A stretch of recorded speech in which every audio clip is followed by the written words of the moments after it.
ఇక AP cabinet సమావేశాలు ముగిశాయి. దానికి సంబంధించిన వివరాలు మంత్రి పార్థసారథి మీడియాకు వెల్లడిస్తున్నారు. ఇప్పుడు లైవ్ చూద్దాం. నంద్యాల జిల్లా సున్నిపెంట గ్రామ పంచాయతీకి కేటాయించిన 280.74 ఎకరాల భూమిని రద్దు చేస్తూ ఆ భూమిని తిరిగి నీటిపారుదల శాఖకు బదలాయించే ప్రతిపాదనను రాష్ట్ర మంత్రిమండలి ఆమోదం చేసింది.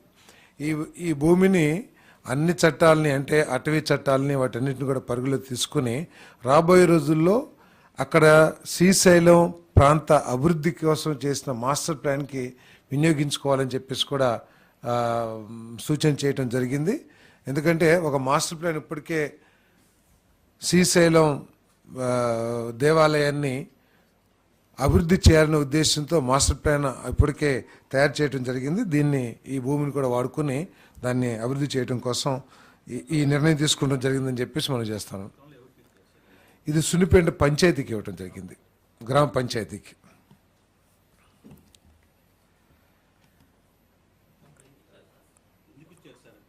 ఏమండి, పంచాయతీకి వాడుకోవడానికి ఇచ్చారు, కొంత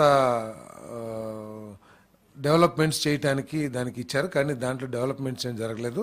దాన్ని గ్రాప్ చేస్తానికి కూడా కొంత ఆలోచన జరిగిందని చెప్పేసి సమాచారం ఉంది. అక్కడ భూమి కూడా, ఎందుకంటే ఫారెస్ట్ ఇంకో సైడు వాటర్ ఉంది కాబట్టి ఉన్న భూమిని వినియోగించుకుని శ్రీశైలం దేవస్థాన పరిధిని పెంచడమే కాకుండా బాగా అభివృద్ధి చేయాలి. ఎందుకంటే ఆ దేవస్థానానికి ఉన్న ప్రాసెసింగ్ కానివ్వండి, ప్రజల నమ్మకం కానివ్వండి, ఆ దేవస్థానాన్ని అభివృద్ధి చేయడానికి వినియోగించుకోవాలని చెప్పేసి నిర్ణయం తీసుకున్నది. మరి 2014-19 మరియు 2019-24 మధ్య ఎక్సైజ్ పాలసీలు మరియు వే ఫార్వర్డ్ మదింపు కోసం మంత్రిమండలిలో చర్చ జరిగింది. 2014-19తో పోలిస్తే ప్రస్తుత పాలసీ ఫ్రేమ్వర్క్ లోపభూయిష్టంగా పారదర్శకంగా లేకుండా ఉండటం, అంతేకాకుండా పర్యవేక్షణలో కూడా అనేక విఫలమైన పునర్నిర్మాణం, నేరాలు మరియు ఆదాయ నష్టాలు పెరుగుదలకు దారితీశాయి. రానున్న నెల రోజుల్లో ఎక్సైజ్ శాఖను మెరుగైన పర్యవేక్షణ మరియు నియంత్రణకై ఏకీకృత పరిపాలన విధానం కిందకు తెచ్చేందుకు ఎక్సైజ్ శాఖను పునర్నిర్మించేందుకు ప్రతిపాదించడం జరిగింది. మద్యం రిటైల్ అమ్మకాలు, ప్రొక్యూర్మెంట్, క్వాలిటీ కంట్రోల్, ధరల నిర్ధారణకు విధానాలకు సంబంధించి ఇతర రాష్ట్రాలు, ముఖ్యంగా వేరే రాష్ట్రాల్లో ఎక్కడైతే మెరుగైన పాలసీలు ఉన్నాయో వాటి మీద స్టడీ చేయమని చెప్పేసి కూడా మరి మన ఆదేశించడం జరిగింది. దానికి సంబంధించి అధికారులందరూ కూడా వివిధ రాష్ట్రాల్లో పర్యటించి ఏ రాష్ట్రంలో అయితే మెరుగైన పాలసీ ఉందో ఆ పాలసీని అడాప్ట్ చేయాలని చెప్పేసి కూడా ఆలోచన చేయడం జరిగింది.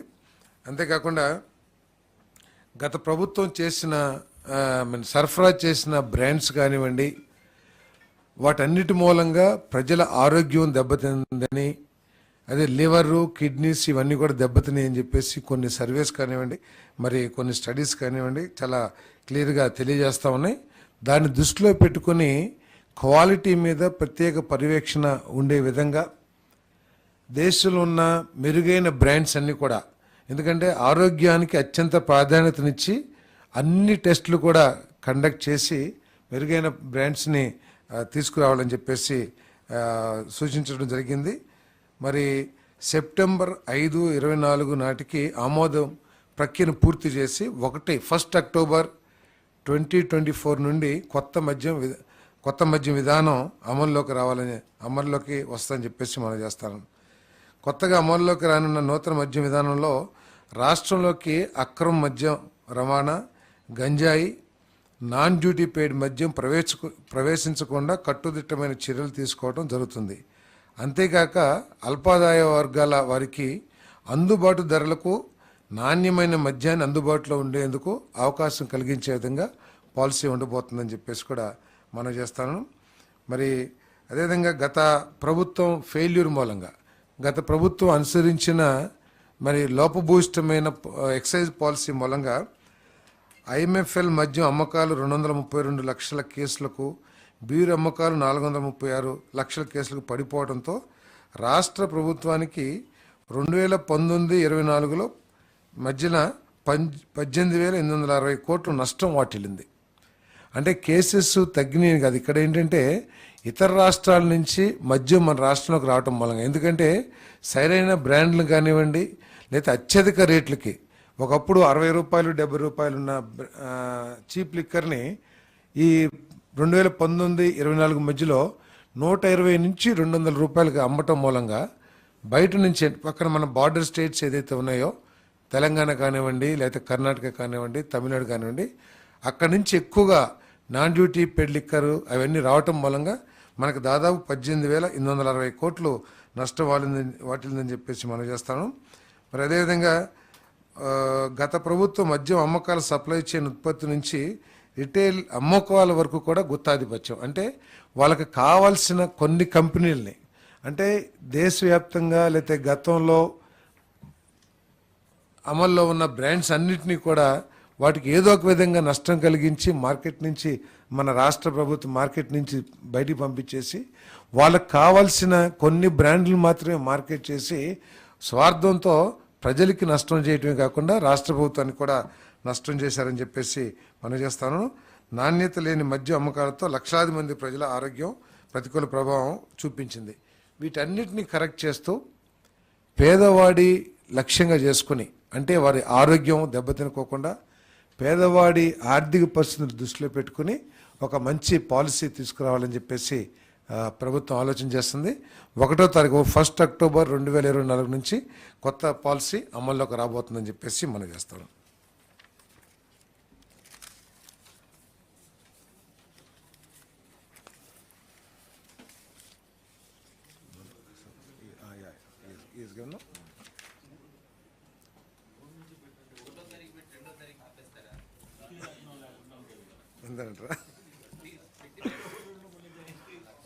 అంటే పాలసీ అనౌన్స్ చేసినా కూడా అమలు 5వ తారీఖు నుంచి అట్లా చూసి చేస్తాం. ముందు అమలు అనౌన్స్ చేస్తాం. దేనికి?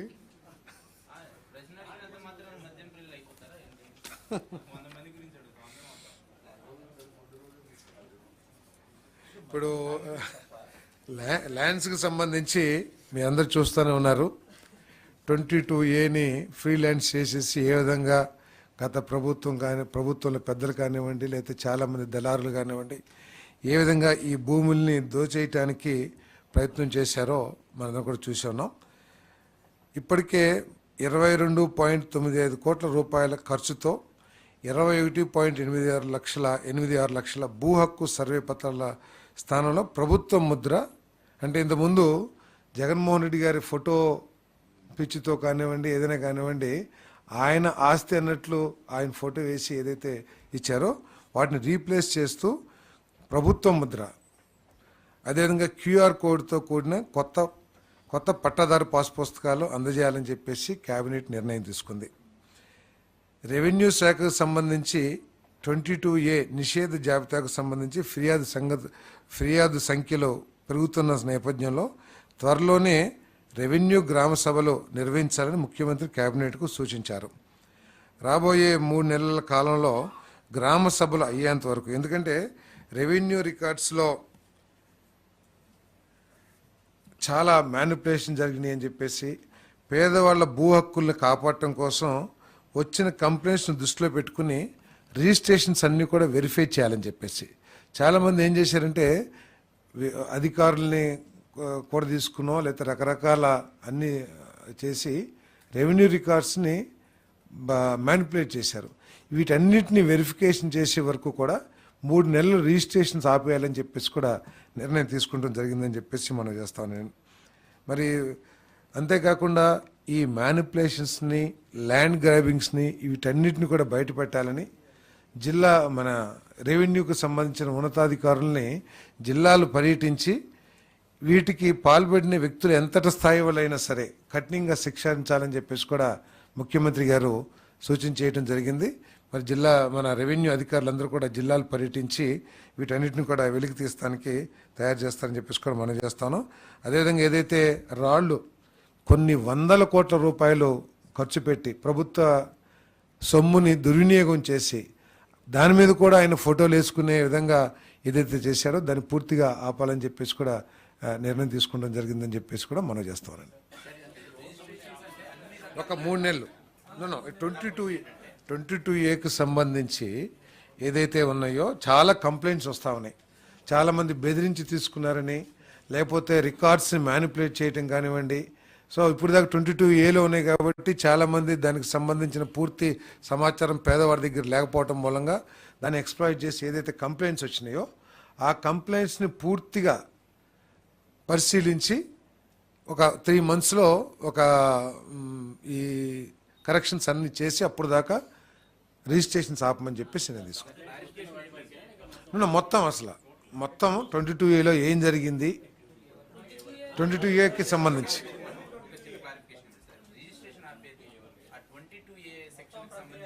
22A ఏదైతే అసైన్మెంట్ భూములు ఉన్నాయో ఫ్రీ హోల్డ్స్గా మార్చేసి 13 lakhs acres దాకా ఉన్నాయి మొత్తం.